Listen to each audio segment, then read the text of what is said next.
A gente tem lá o Estatuto da Cidade inaplicável, a gente estava conversando aqui os 10 anos do Estatuto, é para se chorar, não é para se comemorar. E nesse modelo é uma charge do Angeli, né, é para lembrar que os maiores financiadores de campanhas no Brasil são ligados ao setor da construção, seja ele o setor da construção pesada ou da construção habitacional, né, e estão lá, a bancada do cimento pede a palavra, e a partição do recurso ficou da seguinte forma, né, eu vou mostrar do de 0 a 3 salários, não vou detalhar, 1,5% para nós, 1,5% para os pequenos agricultores, 97% para as construtoras. Essa é a partição do recurso público, né? Mas tem 1,5% lá. Deixa os movimentos brincando de fazer autogestão, canteirinho, não sei o que e tal, né? É de se discutir. Não, né, tem gente que não, é uma conquista, a autogestão não está morta, vamos poder nacionalizar. Mesmo sendo 1,5%, o volume é significativo. E os outros que vão ver, não, olha, né, esse 1,5% aí está servindo para quê? Né? Foi uma propaganda de um fundo de investimentos dizendo que se você investir no programa de habitação social do governo brasileiro, você pode ter até 50% de retorno. Então, é aberto. Quer dizer, a ideia de que uma política pública é uma política pública, isso é coisa do passado. Uma política pública é uma política de negócios privados também, né? Então é para, né, deixar claro o que interessa para uma construtora privada ao fazer habitação, né, ao cumprir um direito social, é como lucrar. Essa é a capa de uma revista da Fundação Getúlio Vargas, de São Paulo, que não por acaso é editada junto com o sindicato do patronal da construção civil, né, discutindo como ganhar dinheiro fazendo cumprir um direito social, constitucional, que é o direito à moradia. Então, que é necessidade para uns, é negócio para outros. Está aí o padrão, um dos padrões, né? Eu estou mostrando aí a urbanização de casinhas extensiva de periferia, mas também estão se fazendo prédios para uma renda um pouquinho maior em áreas um pouco mais localizadas, bem localizadas na cidade, né? Então é a lucratividade que define o padrão de urbanização, que define o padrão de tecnologia, né? 60% das moradias do Minha Casa Minha Vida são feitas com esse sistema de tecnologia, que é com formas de alumínio e paredes de concreto, que a gente sabe que tem baixíssima inércia térmica, né? Eles não são feitos com todos os isolantes térmicos que essa tecnologia originalmente supunha. Eles não conseguem fazer mudanças internas à casa, porque as paredes são de concreto, né? E mesmo para pregar um quadro na parede, você precisa ter furadeira de alto impacto. Então, fazer moradias em cidades é o mesmo que produzir geladeiras, né? Para nós, é óbvio que não. A gente, né, discussão é fazer habitação, é fazer cidade, é fazer qualidade de vida, é fazer tudo isso. Mas para o capitalista que está fazendo habitação na Minha Casa Minha Vida, é o mesmo que fazer geladeira, né?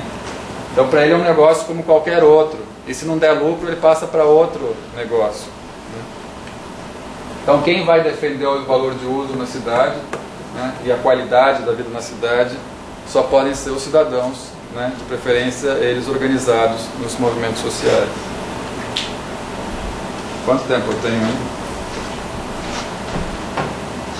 15, 20 minutos? 15 minutos.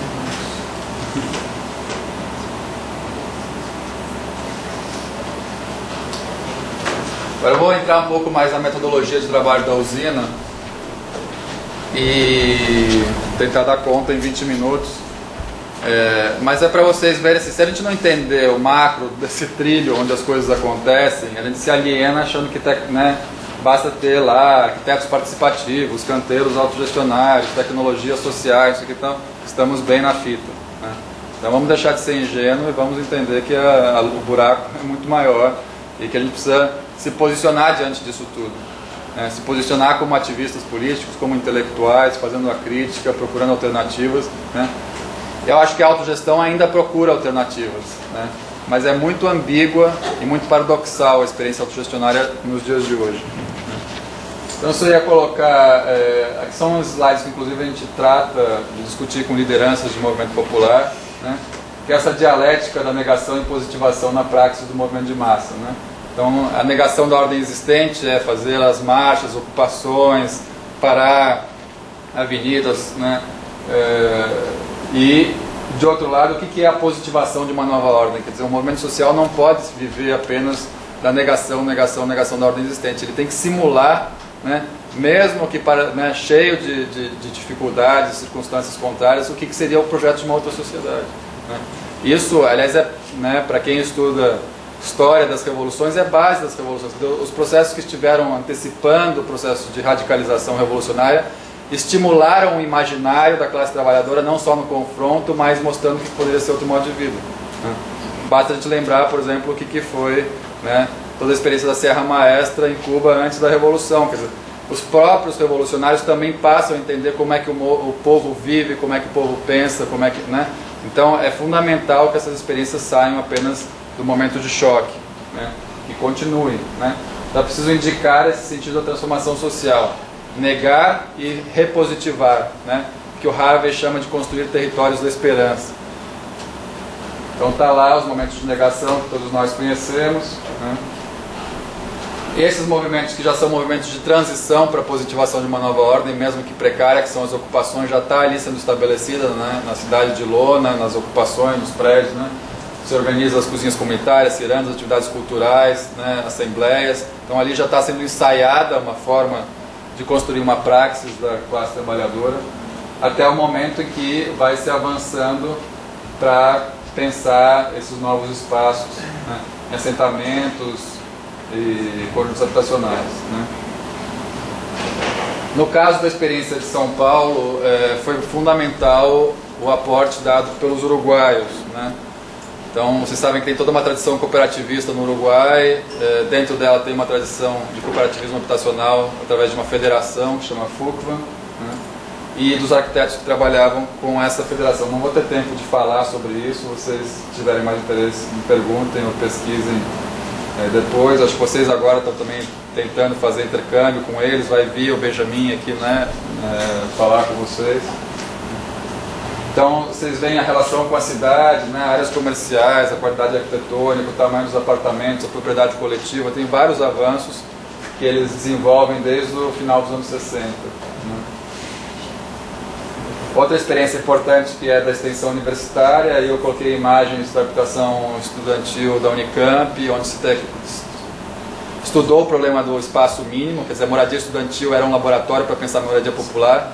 Todos os arquitetos que estavam ali, o Juan Vilar, o João Marcos, Mário Braga, etc., não estavam ali para fazer só a moradia estudantil. Eles sabiam que construir uma república estudantil era também pensar uma comuna ou uma república de moradia popular. Né?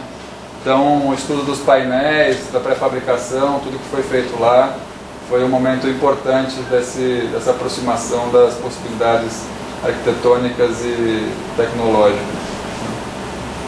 E uma outra referência que para nós é muito importante é a teoria crítica e o ensaio de prática que foi interrompido pelo golpe militar, de um grupo que radicalizou o projeto dos arquitetos do Partido Comunista para uma base mais interessante, no nosso ver, porque colocava em questão os processos de produção e não apenas só a apropriação das forças produtivas, mas entrava no núcleo da crítica à tecnologia, que mostrava que havia luta de classes e alienação na produção também, e não só na apropriação. Então foi um grupo que fez o questionamento da defesa incondicional do desenvolvimento das forças produtivas. Né? O desenvolvimento das forças produtivas ele instaura, né, outros problemas para a luta de classe. A gente precisa mergulhar nesses problemas e mergulhar no canteiro, entender o que é o canteiro de obra, a contradição entre desenho e canteiro e todas as formas que nós poderíamos testar de desalienação dos trabalhadores. Né? Então o canteiro ele tem aí a sua especificidade, ele precisa ser entendido como um dos espaços mais violentos da produção, onde se mais extrai a mais-valia, e ele precisa ser transformado no seu cerne. Né? Eu vou passar isso aqui. São outros projetos do grupo. Bom, um livro meu que eu trouxe aí para vender a preço de editora, que eu retiro da editora, não sei se tem mais algum aí na frente. Eu trouxe uns 10, conta um pouco a história desse grupo.